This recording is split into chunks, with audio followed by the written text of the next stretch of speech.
സ്നേഹമുള്ളവരെ, ആഗതമാകുന്ന മാർയോസ് പിതാവിൻ്റെ തിരുനാളിനോടനുബന്ധിച്ച് ഇന്ന് നമ്മൾ ധ്യാനിക്കുന്നത് യോസേപ്പ് പിതാവിൻ്റെ കറകളഞ്ഞ സ്നേഹത്തെക്കുറിച്ചാണ്. യോസേപ്പ് പിതാവിനെ കുറിച്ച് പറയുമ്പോൾ അദ്ദേഹത്തിൻ്റെ സംരക്ഷണം സഭയെ സംബന്ധിച്ചിടത്തോളം വളരെ പ്രധാനപ്പെട്ടതാണ്.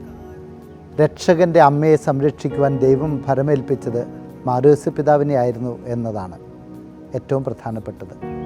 യോസേപ്പ് പിതാവിനെ ഈ ഒരു വലിയ ദൗത്യത്തിലേക്ക് നയിക്കാൻ കാരണം എനിക്ക് തോന്നുന്നു അദ്ദേഹത്തിൻ്റെ നിസ്വാർത്ഥമായ സ്നേഹം തന്നെയാണ്. സ്വന്തമാക്കുന്ന സർവ്വതും സ്വന്തം ജീവിതത്തിലേക്ക് കരുതി വയ്ക്കുന്ന ആളുകളെക്കാൾ മറ്റുള്ളവരെ സംരക്ഷിക്കുവാൻ, മറ്റുള്ളവരുടെ നന്മയിൽ താല്പര്യം പ്രകടിപ്പിക്കുവാൻ യോസേപ്പ് പിതാവിന് എപ്പോഴും അതീവ സന്തോഷമേ ഉണ്ടായിരുന്നുള്ളൂ. തൻ്റെ ജീവിതത്തിൽ ഭാര്യയായി ലഭിച്ച മറിയത്തിൻ്റെ ജീവിതത്തെ പൂർണ്ണമായും സ്വന്തമായി കരുതാതെ ദൈവത്തിനു വേണ്ടി അവളെ സംരക്ഷിക്കുക എന്ന വലിയ ഒരു ദൗത്യമാണ് അവിടുന്ന് ഏറ്റെടുത്തത്. രക്ഷാകര ചരിത്രത്തിൽ ദൈവത്തിൻ്റെ പദ്ധതിയുടെ ഭാഗമാകുവാൻ യോസേപ്പിനെ യോഗ്യനാക്കിയത് ഈ ഒരു നിസ്വാർത്ഥ സ്നേഹം തന്നെയാണ്. സാധാരണഗതിയിൽ നമ്മളൊക്കെ ഒരു കാര്യം ചെയ്യുമ്പോൾ അവിടെയൊക്കെ നമ്മുടെ വ്യക്തിപരമായ താല്പര്യങ്ങളും ഇഷ്ടങ്ങളും കാണും. എന്നാൽ ദൈവം മറ്റൊന്നാണ് ആഗ്രഹിക്കുന്നതെന്ന് മനസ്സിലാക്കുന്ന നിമിഷത്തിൽ ദൈവത്തിൻ്റെ ഇഷ്ടത്തിന് വേണ്ടി സ്വന്തം ഇഷ്ടത്തെ പൂർണ്ണമായി ത്യജിക്കുവാൻ യോസേപ്പ് പിതാവ് സന്നദ്ധനായി. കറകളഞ്ഞ സ്നേഹം. സ്നേഹം എന്ന് പറയുന്നത് സ്വന്തമാക്കുന്നതല്ല. സ്നേഹം എന്ന് പറയുന്നത് മറ്റുള്ളവർക്ക് വേണ്ടി സ്വയം സമർപ്പിക്കുന്നതാണ്. യോസേപ്പിൻ്റെ ജീവിതം അതിനൊരു ഉദാഹരണമാണ്. മറിയത്തിന് വേണ്ടി, മറിയത്തിലൂടെ ജനിച്ച രക്ഷകന് വേണ്ടി, ഈ മനുഷ്യകുലത്തിന് വേണ്ടി സ്വയം വിട്ടുകൊടുത്ത, സ്നേഹിച്ച യോസേപ്പ് പിതാവിനെ നമുക്ക് മാതൃകയാക്കാം.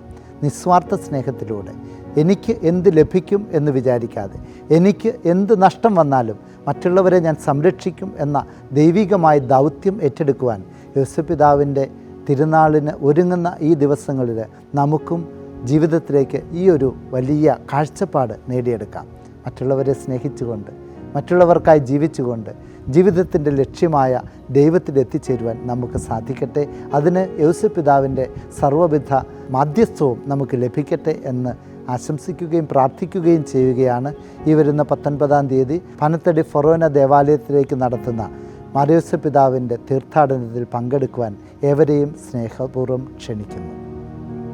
ജപം. തിരുക്കുടുംബത്തിൻ്റെ പാലകനായ വിശുദ്ധ യൗസേപ്പെ, അങ്ങ് അനേകം അപകടങ്ങളിൽ നിന്നും ദിവ്യശിശുവിനെ സംരക്ഷിച്ചു. ഇന്ന് മിശിഹായുടെ ഭൗതിക ശരീരമായ തിരുസഭയ്ക്ക് അനേകം അപകടങ്ങളെയും ഭീഷണികളെയും വെല്ലുവിളികളെയും അഭിമുഖീകരിക്കേണ്ടതായിട്ടുണ്ട്. അവയെല്ലാം വിജയപൂർവ്വം തരണം ചെയ്യുവാനും ദൈവജനത്തെ സ്വർഗീയ ഭാഗ്യത്തിലേക്ക് സുരക്ഷിതരായി നയിക്കുവാനും വേണ്ട അനുഗ്രഹം അങ്ങേ ദിവ്യകുമാരനോട് അപേക്ഷിച്ചു നൽകണമേ. പ്രാർത്ഥിക്കാം. അത്യന്തം നിർമ്മലമായ പരിശുദ്ധ കന്യകയ്ക്ക് ഭർത്താവായി നീതിമാനും വിവേകിയും വിശുദ്ധനുമായ യൗസേപ്പിനെ തിരഞ്ഞെടുത്ത ദൈവമേ, ജീവിതത്തിൻ്റെ പ്രയാസങ്ങളിലും വേദനകളിലും മുഴുകിയിരിക്കുന്ന ഞങ്ങൾക്ക് ആശ്വാസവും ആശ്രയവും നൽകുന്ന പിതാവായി അദ്ദേഹത്തെ നിശ്ചയിച്ചതിൽ ഞങ്ങൾ നന്ദി പറയുന്നു. ഈ പിതാവിൻ്റെ മാധ്യസ്ഥം വഴി എല്ലാ അനുഗ്രഹങ്ങളും ഞങ്ങൾക്ക് നൽകണമേ എന്ന് ഞങ്ങൾ അപേക്ഷിക്കുന്നു. ആമേൻ. സുകൃത ജപം.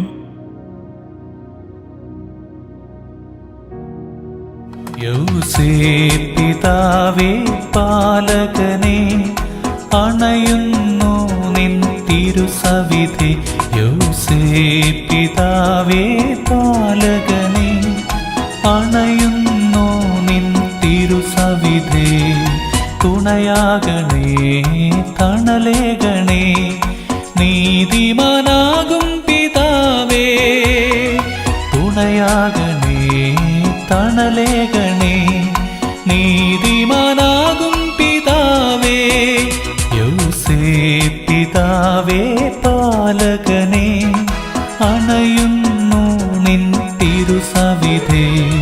തുണയാകണേ, തണലേകണേ, നീതിമാനാകും